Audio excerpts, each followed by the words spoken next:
Hi friends, welcome to செம்மொழி kitchen. இன்றைக்கி நம்ம கிச்சனில் லெமன் ரைஸ் பார்ப்போம். டிஃப்ரெண்ட்டாக இருக்கும், எப்படி செய்கிறதுன்னு பார்ப்போம். வீடியோக்குள்ளே போகிறதுக்கு முன்னாடி நம்ம சேனலை ஃபஸ்ட் டைம் பார்க்குறவங்க மறக்காமல் சப்ஸ்கிரைப் பண்ணிக்கோங்க. பக்கத்தில் இருக்கிற பெல் பட்டனையும் கிளிக் பண்ணுங்கள். அப்போ தான் நோட்டிஃபிகேஷன் உங்கள் மொபைலுக்கு வரும். இப்போ வீடியோக்குள்ளே போகலாம் வாங்க. பேன் சூடானதும் ஒரு கரண்டி நல்லெண்ணெய் சேர்த்துக்கோங்க.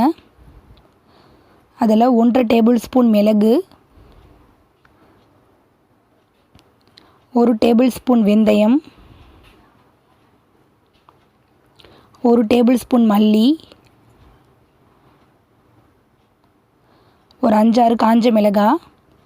இப்போ எல்லாத்தையும் லைட்டாக வறுத்துக்கங்க. லோ ஃப்ளேமில் வச்சுக்கோங்க. இதை நம்ம வறுத்து அரைக்கணும். இப்போ இது நல்லாவே வறுத்தாச்சு. இது நல்லா ஆறட்டும். ஆறுனதுக்கு அப்புறம் நல்லா பவுடர் பண்ணிக்கலாம். இப்போ நான் பவுடர் பண்ணிட்டேன். தண்ணி ஊற்றாமல் அரைச்சிக்கோங்க. பார்த்தீங்கன்னா நல்லா பவுடராக இருக்குது. இப்போ தனியாக அதை எடுத்து வச்சுருங்க. இப்போ அதே பேனில் ஒரு கரண்டி நல்லெண்ணெய் சேர்த்துக்கோங்க. அதில் 1 ஸ்பூன் கடுகு நல்லா பொரியட்டும். அதில் ஒரு 5-6 காஞ்ச மிளகாவை சின்ன சின்னதாக கட் பண்ணி சேர்த்துருக்கேன். ஒரு கொத்து கருவேப்பிலை சேர்த்துட்டு எல்லாத்தையும் ஒன்று அப்படியே மிக்ஸ் பண்ணி விடுங்க. கடலைப்பருப்பு வேணால் அதில் சேர்த்துக்கங்க, நான் சேர்த்துக்கலை. இப்போ 1 டீஸ்பூன் மஞ்சள் தூள் சேர்த்துட்டு எல்லாத்தையும் ஒன்றா மிக்ஸ் பண்ணி விடுங்க. அப்புறம் பவுடராக நுணுக்கி வச்சுருந்தோம்ல, அதில் 1 டேபிள் ஸ்பூன் சேர்த்துக்கலாம். நீங்கள் காரத்துக்கு தகுந்த மாதிரி கூடையோ குறைச்சோ சேர்த்துக்கோங்க. இதை நீங்கள் ஸ்டோர் பண்ணி வச்சுக்கலாம். அந்த பவுடரை எப்போ லெமன் ரைஸ் பண்ணாலும் சேர்த்துக்கலாம். ரொம்ப டேஸ்ட்டாக இருக்கும்.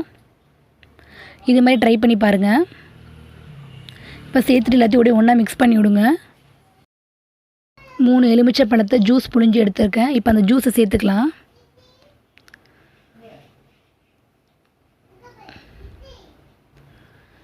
சேர்த்துட்டு இப்போ லைட்டாக கொதி வருதில்ல, இந்த ஸ்டேஜில் வந்து நீங்கள் ஸ்டவ் ஆஃப் பண்ணிவிடுங்க.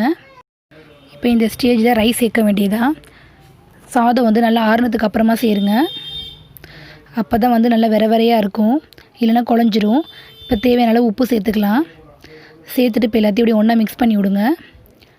ரைஸ் வடிக்கும் போது கொஞ்சம் ஆயில் சேர்த்துக்கோங்க, ஃபியூ ட்ராப்ஸு. அப்போ தான் வெறையாக இருக்கும், இல்லைன்னா குழஞ்சிரும். இப்போ சேர்த்து எல்லாத்தையும் ஒன்றா மிக்ஸ் பண்ணி விடுங்க. நீங்களும் கண்டிப்பாக ட்ரை பண்ணி பாருங்கள் ஃப்ரெண்ட்ஸ். ரொம்ப சூப்பராக இருக்கும். செஞ்சு பார்த்துட்டு எப்படி இருக்குங்கிறத கமெண்ட்ஸ் பண்ணுங்கள். இந்த வீடியோ பிடிச்சிருந்தா லைக் பண்ணுங்கள், ஷேர் பண்ணுங்கள், சப்ஸ்கிரைப் பண்ணுங்கள். இந்த வீடியோ பார்த்ததுக்கு ரொம்ப நன்றி. தேங்க்யூ, பாய்.